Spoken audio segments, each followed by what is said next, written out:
Welcome everyone. Do you know that sales tax is easy? Let's walk through its calculation mechanism. You will get an overall idea of sales tax calculation. First calculation to master is output tax. It is sales tax on your sales. It has few prerequisites.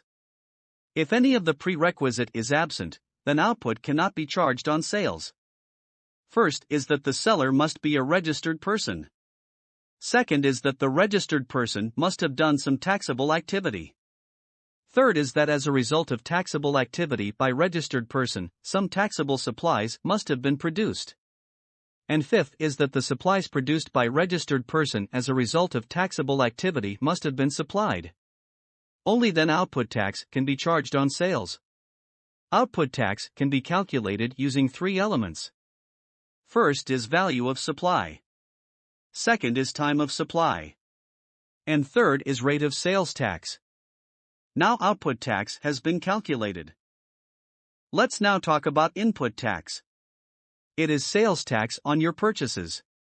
The mechanism for input tax calculation is same. Because what you have purchased is also sales of another person.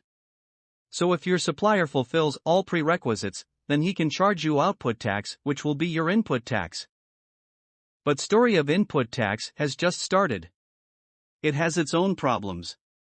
Input could have been paid on goods purchased, on services, or on fixed assets.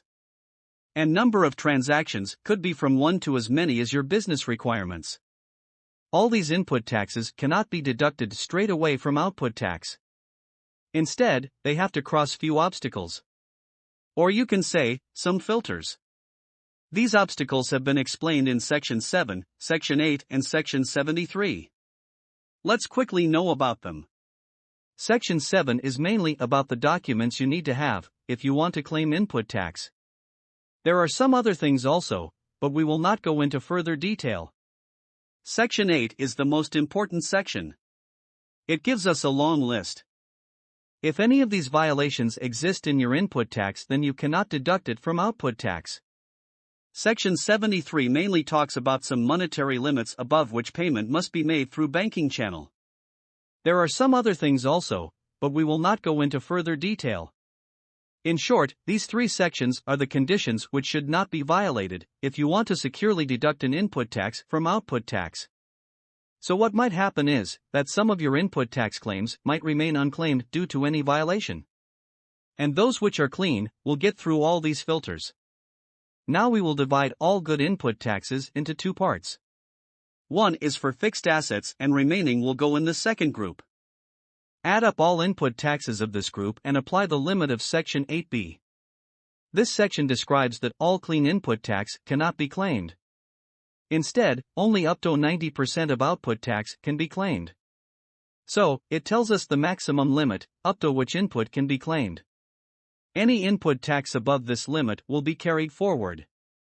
So if our input tax is within limit, then very good. Remember that this limit is not applicable on input tax of fixed assets. Therefore, full amount of input tax on fixed assets and other input taxes within limit of Section 8b will be added up. This is the input tax which we can deduct from output tax. After deducting input tax from output tax, sales tax payable or refundable will be worked out. We hope now you have an overall picture of sales tax calculation. You can ask your questions in comments section. See you all in our next video.